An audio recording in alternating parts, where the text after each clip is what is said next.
چنانچہ آپ صلی اللہ علیہ وسلم ارشاد فرماتے ہیں کہ میں نے شب معراج جب دوزخ کا میں نے منظر ملاحظہ کیا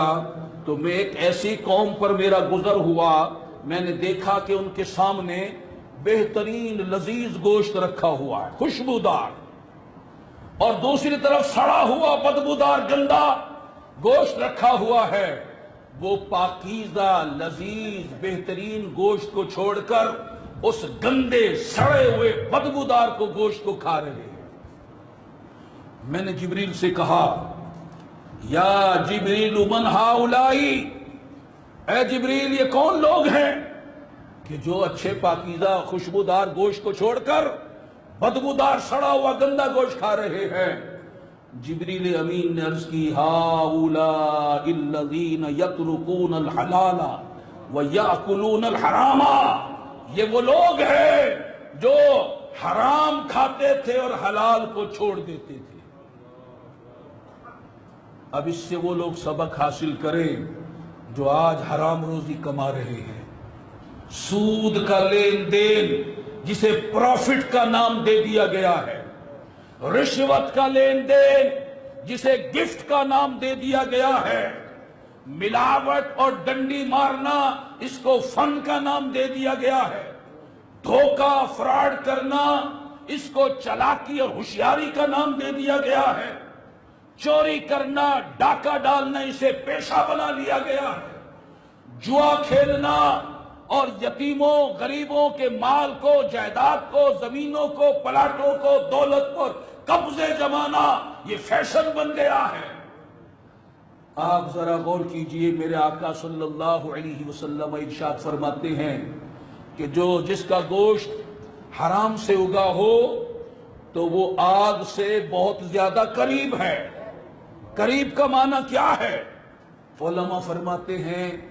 کہ جس طرح مٹی کے تیل میں کسی کپڑے کو گیلا کر لیا جائے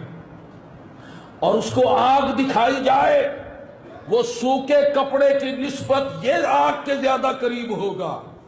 اس کو آگ جلدی پکڑے گی، اس کو آگ جلدی جلائے گی۔ تو ایسے ہی وہ شخص جو حرام کھاتا ہے آگ اسے جلدی پکڑ دے گی۔ میرے محترم بھائیوں اور بزرگوں توجہ کریں، یہ جو غذا ہے ہم جو کھاتے ہیں خوراک، اس سے خون بنتا ہے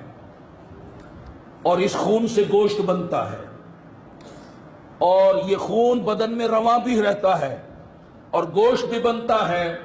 اب اس خون اور گوشت کا اثر سارے بدن پر پڑتا ہے۔ اگر غذا حلال کی ہوگی اثر پاک ہوگا، غذا حرام کی ہوگی اثر ناپاک ہوگا۔ حلال روزی کھاؤ گے، بچوں کو کھلاؤ گے، ان کی آنکھیں بھی پاکیزہ ہوں گی، ان کے کان بھی پاکیزہ ہوں گے، ان کے ہاتھ پاؤں بھی پاکیزہ ہوں گے، ان کے دل بھی پاکیزہ ہوں گے، ان کے ذہن بھی پاکیزہ ہوں گے، ان کے ذہن کے خیالات بھی پاکیزہ ہوں گے۔ اور اگر ہم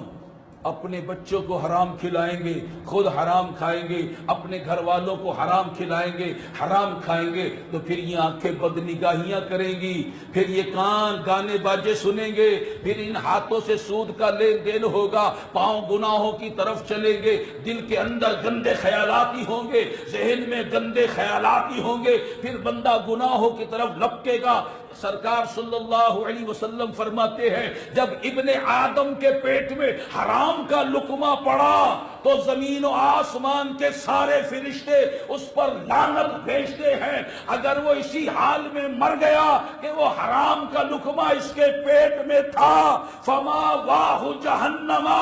تو اس کا ٹھکانہ دوزخ ہے۔